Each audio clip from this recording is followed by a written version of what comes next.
3 दिन पहले शाम 5:57 पे आसमान से जमीन की तरफ एक मशीनरी इंटर होती हुई दिखाई दी। ये दिखने में किसी एलियन के यूएफओ की तरह लग रही थी और ये मशीनरी फ्लोरिडा के समंदर की तरफ तेजी से बढ़ रही थी और कुछ ही सेकंड्स में ये समंदर के बीचों बीच उतरते वक्त पैराशूट्स के जरिए समंदर पर लैंड कर गई। अब ये कोई यूएफओ नहीं था, बल्कि बात दरअसल ये है कि पिछले साल 5 जून 2024 को बोइंग स्टार लाइनर में 2 एस्ट्रोनॉट्स सुनीता विलियम और बच विलमोर इंटरनेशनल स्पेस स्टेशन की तरफ गए। ये एक टेस्ट फ्लाइट थी और इन दोनों एस्ट्रोनॉट्स को सिर्फ 8 दिन तक स्पेस में रहना था और फिर वापस भी उसी रॉकेट के जरिए जमीन पर वापस आना था। लेकिन बोइंग के जिस रॉकेट में बैठकर ये लोग गए थे उसमें फ्यूल लीकेज की वजह से इन एस्ट्रोनॉट्स को इंटरनेशनल स्पेस स्टेशन पर ही छोड़ दिया गया और रॉकेट इनके बगैर ही वापस आ गया, क्योंकि नासा की अथॉरिटीज को डर था कि अगर इसी रॉकेट में बैठकर ये वापस आएंगे तो फ्यूल लीकेज की वजह से रॉकेट रास्ते में ही तबाह हो सकता था, जिससे एस्ट्रोनॉट्स की जान भी जा सकती थी। सो इस खतरे से बचने के लिए इन एस्ट्रोनॉट्स को लगभग 9 महीने तक स्पेस स्टेशन पर ही गुजारना पड़े। लेकिन अब 9 महीने बाद स्पेसएक्स का एक रॉकेट इन दोनों एस्ट्रोनॉट्स को लेने गया और ये दोनों एस्ट्रोनॉट्स सेफली जमीन पर वापस आ गए। सो जो मशीनरी स्पेस से जमीन की तरफ इंटर होती हुई दिखाई दी वो दरअसल स्पेसएक्स का कैप्सूल था। यहाँ पर आपको एक अजीब बात ये बताऊं कि जब ये कैप्सूल समंदर के पानी में गिरा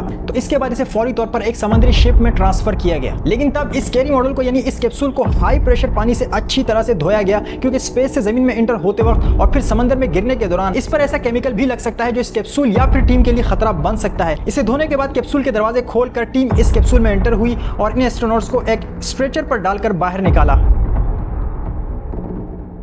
Some smiles, thumbs up, and a wave. Can't get any better than that. Yeah, that is one happy camper, that's for sure.